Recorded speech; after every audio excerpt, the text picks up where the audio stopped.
Une de mes plus grandes peurs est sans contredit de regretter quelque chose sur mon lit de mort.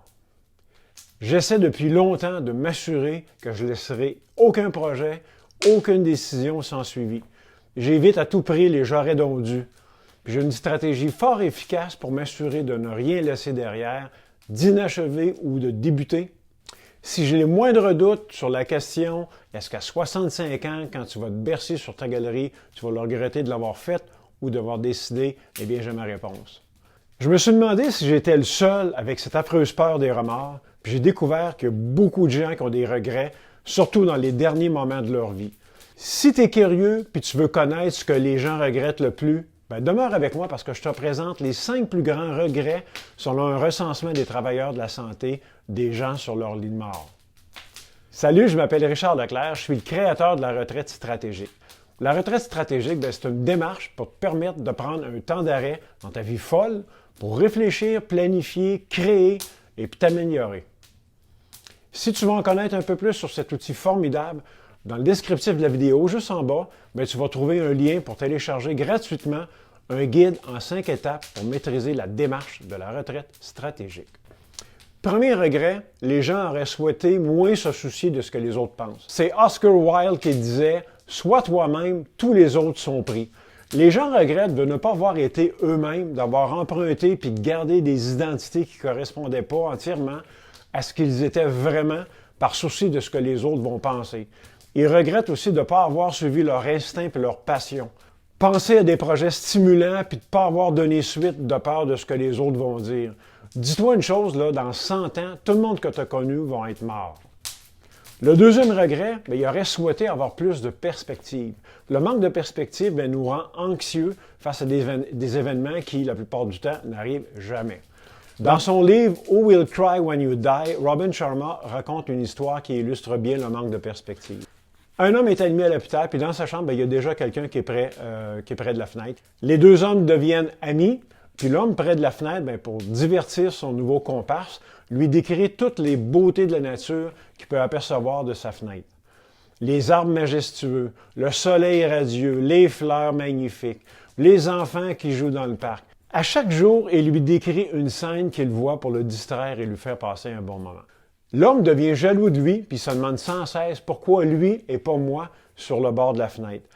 À savourer tous ces bons moments puis à se divertir. Puis là, il va même jusqu'à développer une relation malsaine et malhonnête avec l'homme. Il le jalouse profondément. Puis une nuit, il s'aperçoit que son comparse, au bord de la fenêtre, a de la difficulté avec son souffle, jusqu'au point où il arrête de respirer. Puis plutôt que d'appuyer sur la sonnette d'alarme puis d'aviser le personnel, il le laisse mourir. Le matin venu, l'homme parti, le médecin fait son tour de garde, puis l'homme demande s'il peut être déplacé sur le bord de la fenêtre pour profiter de la vue. À sa grande stupéfaction, quand l'homme regarde par la fenêtre, tout ce qu'il voit, c'est un mur de briques. Il n'y a aucun arbre majestueux, il n'y a pas de soleil radieux, il n'y a pas de fleurs magnifiques, juste de la brique. Son comparse, maintenant décédé, lui voulait juste du bien en le faisant rêver pour le distraire et lui offrir des bons moments pendant son hospitalisation.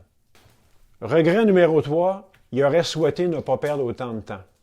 Ce n'est pas parce que nous disposons de très peu de temps, c'est plutôt parce que nous en perdons beaucoup, disait Sénèque. Utilise tes précieuses heures de façon responsable. Arrête de mettre toutes sortes d'activités qui ne rapportent rien puis qui te font sentir important et très occupé. Concentre-toi sur des tâches qui vont te rendre productif. Évite à tout prix les sensations d'être occupé, car il y a une énorme différence entre être occupé et être productif. Le quatrième regret, il aurait souhaité être plus gentil avec les autres.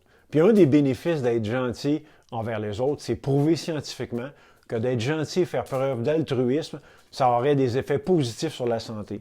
Des chercheurs américains ont même mené une étude sur tous les effets des petites actions puis la gentillesse sur la santé puis celle de ceux qui la reçoivent. Les conclusions de leur étude, publiées dans le Journal of Experimental Psychology, démontrent que les actions de gentillesse favorisent une meilleure santé mentale pour ceux qui les donnent comme ceux qui les reçoivent. Si tu as déjà aidé quelqu'un, un inconnu, spontanément, ouvrir une porte, aider à transporter un sac, dépanner un automobiliste, etc. Tu connais le sentiment de fierté profonde puis de satisfaction d'avoir aidé quelqu'un sans attendre. C'est un sentiment difficile à décrire qui fait vraiment du bien. 5e regret, bien, ils auraient souhaité apprécier plus le grand voyage de la vie. Quand on regarde autour de nous autres, souvent, on nous laisse entendre qu'il faut être sérieux, qu'il faut travailler comme un forcené tout le temps. Il faut avoir du plaisir dans la vie, il faut manger avec des amis, faire des activités qui nous passionnent, voyager, découvrir le monde, puis sortir de sa zone de confort. Bien sûr, de travailler fort, mais aussi profiter du fruit de son travail. Puis de cette façon, bien, on a